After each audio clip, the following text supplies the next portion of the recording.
Assalamualaikum warahmatullahi wabarakatuh. Halo sahabat global. Sahabat global, kita sudah sering berbicara tentang mesin splicer.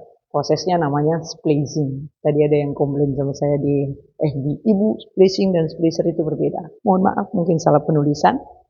Oke, Indonesia pasti mengenal apa itu splicer, apa itu splicing ya. Jadi kita tidak perlu menjelaskan secara detail. Nah, mesin splicing yang ada di depan kami ini adalah mesin splicing dengan berbagai varian spesifikasi. Nah, sahabat global, jika kita membandingkan, maka bandingkanlah yang sesuai spesifikasinya.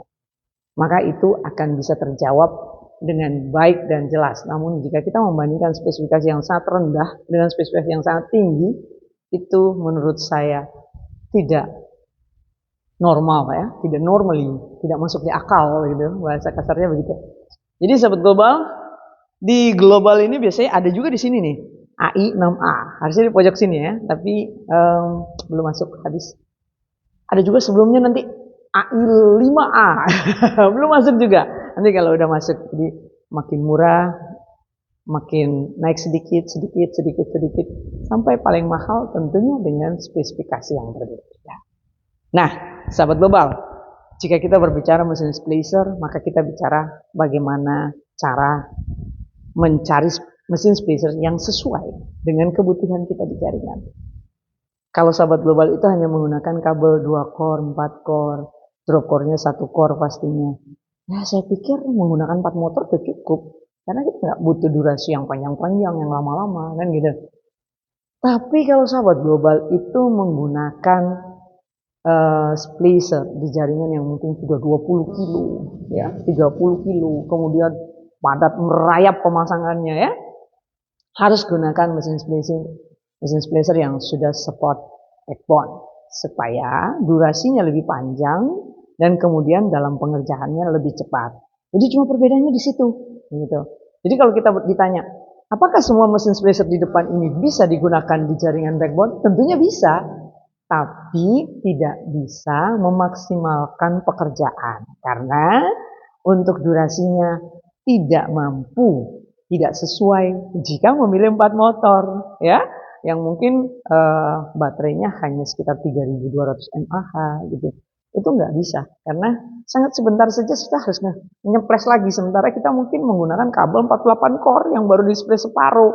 Terus yang separuhnya gimana? Nunggu lagi setelah splicer penuh baterainya baru kita kembali ngecas. Itu tidak efisien ya, sangat memakan waktu dan menurut saya merugikan karena kita saat itu membutuhkan splicer yang mendukung di jaringan kita.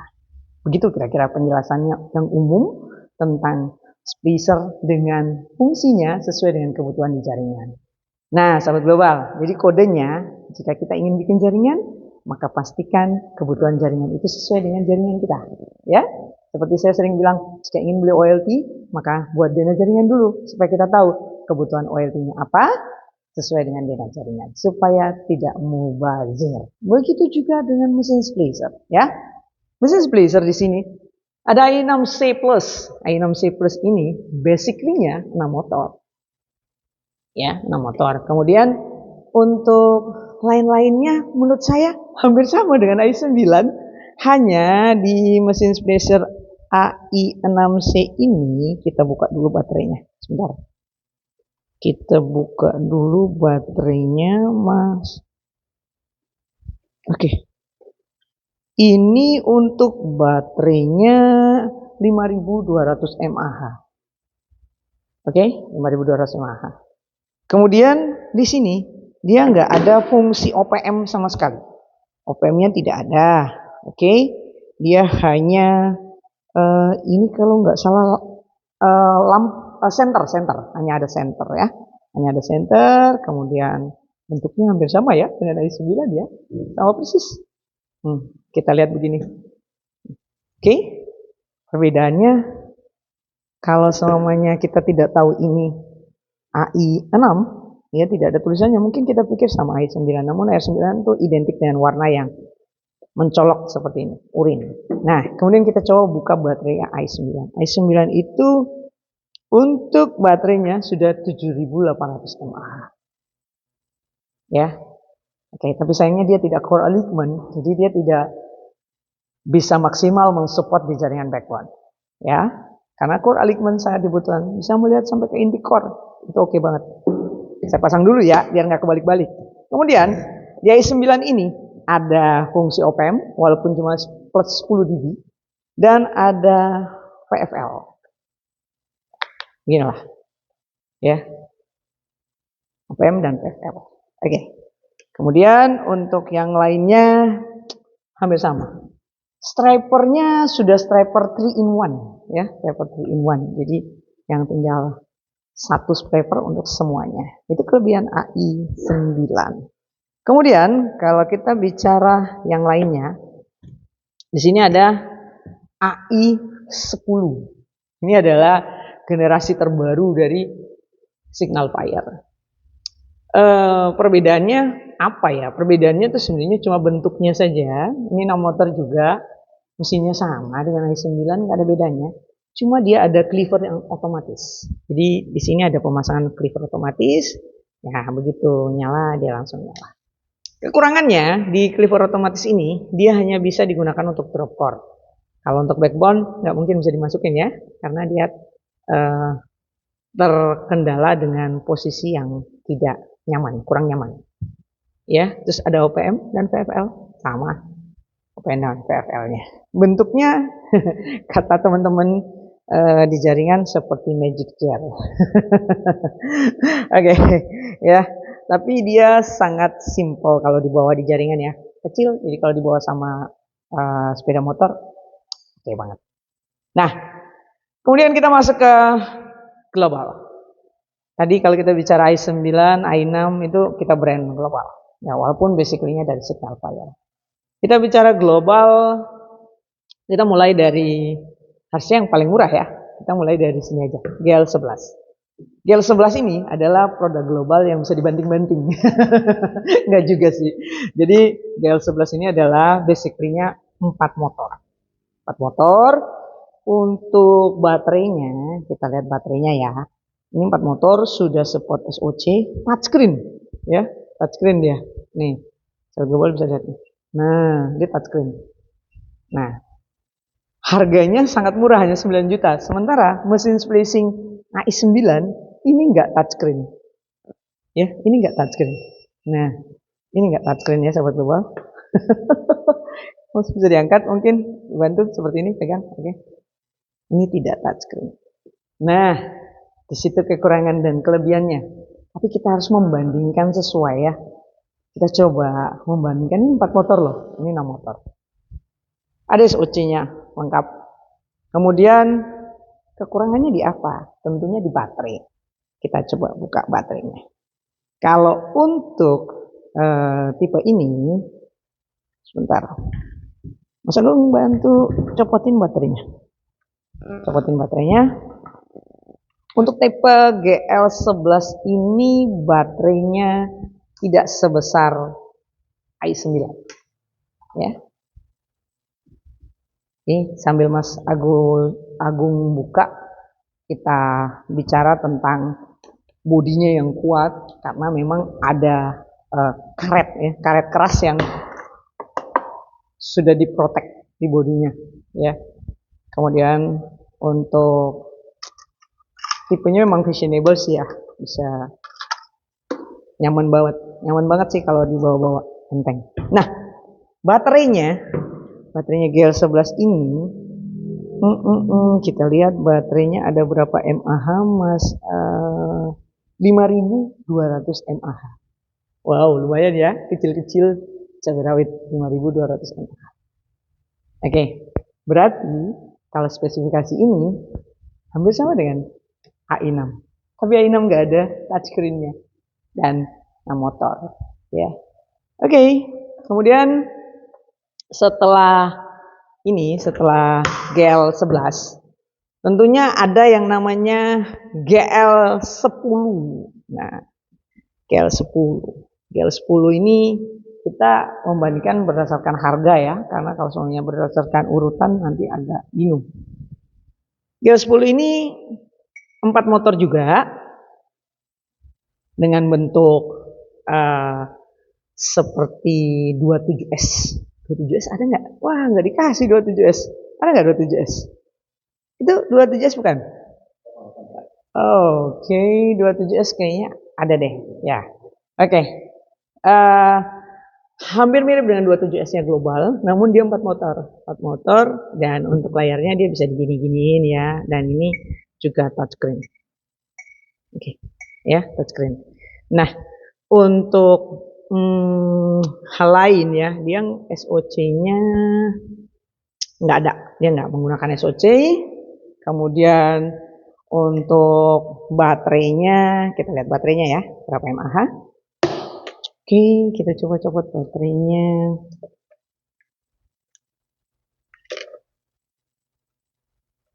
Sebentar.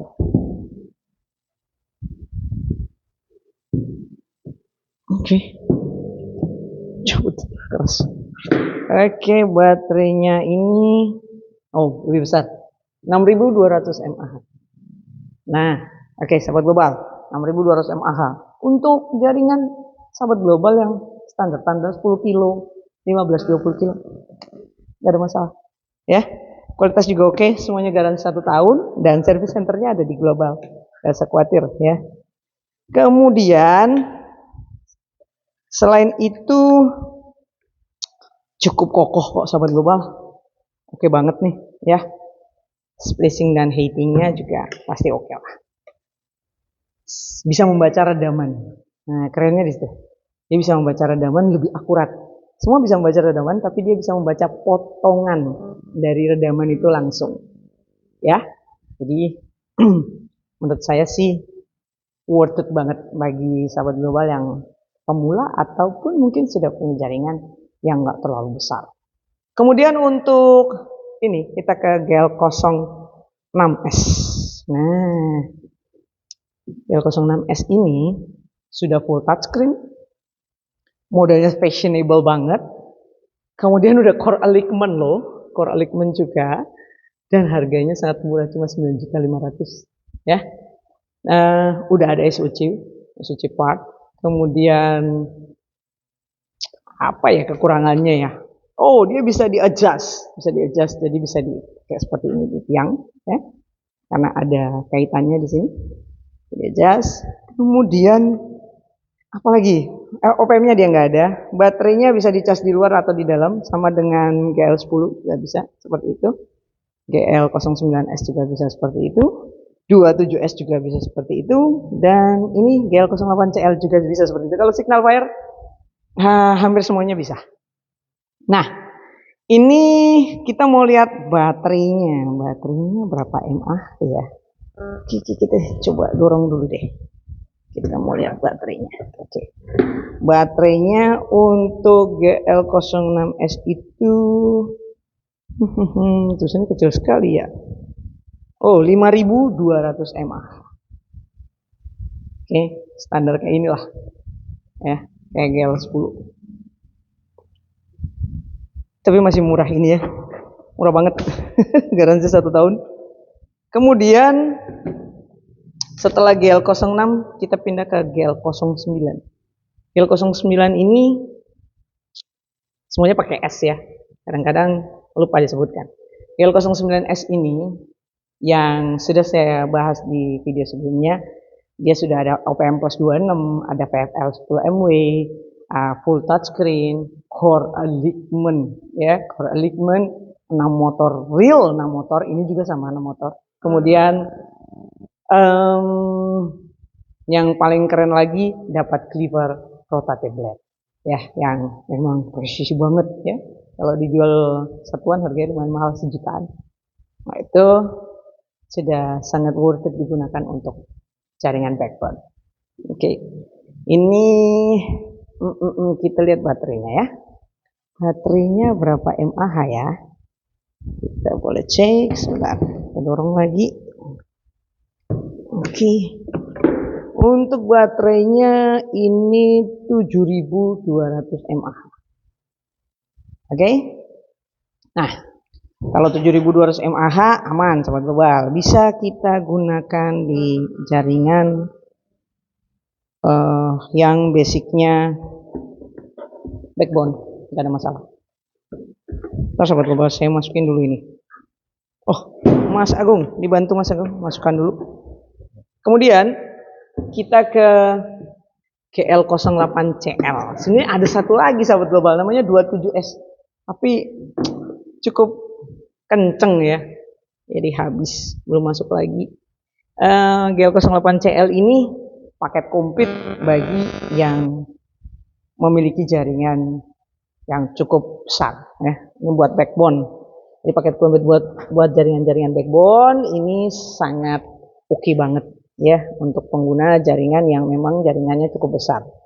Nah, ini untuk layarnya ini tidak touchscreen.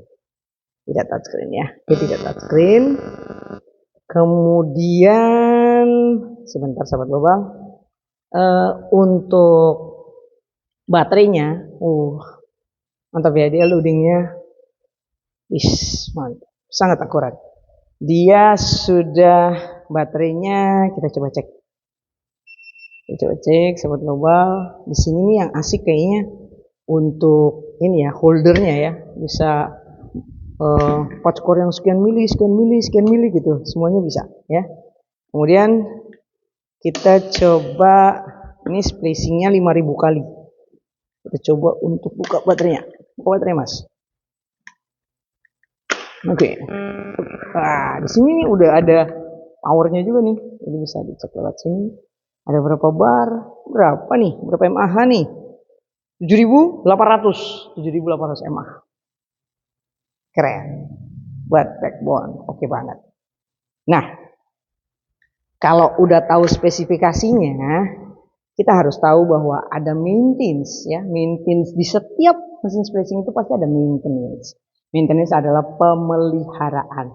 Jadi kalau pakai mesin splicing itu jangan asal naruh langsung tutup, asal naruh langsung tutup. Sahabat global, jangan dibuka terlalu lama karena dia juga sangat sensitif ya, karena dia juga punya laser yang dipancarkan ya. Jadi jangan dibuka terlalu lama, dan debu juga sangat sensitif untuk mesin splicing. Mesin splicing ini pasti akan butuh elektroda ya, yang nanti kita akan change setelah berapa ribu kali pemakaian. Biasanya kalau di Signal Fire 3000 kali. Kalau di global 5000 kali. Ada yang 4000, ada yang 5000. Kemudian yang ini juga sama, 4000, 5000, 5000. Yang Signal Fire basically-nya semua 3000 aja. Nah, sahabat global, yang terakhir adalah after sales. Jadi kalau kita habis belanja barang satu produk tuh, kita harus memastikan dulu sebelum kita beli ada after sales-nya enggak dalam 1 tahun itu, apakah di backup untuk spare part-nya. Jika ada kendala, apakah bisa dipandu lewat telepon ya, untuk teknisi support-nya ada enggak. Itu yang harus diperhatikan sebelum kita memutuskan untuk membeli produk. Oke sahabat global, pembahasan saya tentang mesin splicing cukup. Kalau untuk yang detail-detail satu demi satu kan kita udah bahas di video-video sebelumnya. Nanti sahabat global bisa cek di YouTube, di TikTok, di FB. Itu sudah kami bahas. Nah, jadi untuk detailnya sudah saya jelaskan perbedaannya. Jadi bijaklah membandingkan splicer atau produk apapun dengan spesifikasi yang sama. Jangan bandingkan GL08CL dengan GL11 ya. Itu nggak masuk di akal. Oke, sahabat global, tunggu apa lagi? Dapatkan produk-produk global, mesin splicer global, mesin splicer Signal Fire yang kami support juga hanya di Global Teknologi. Wassalamualaikum warahmatullahi wabarakatuh.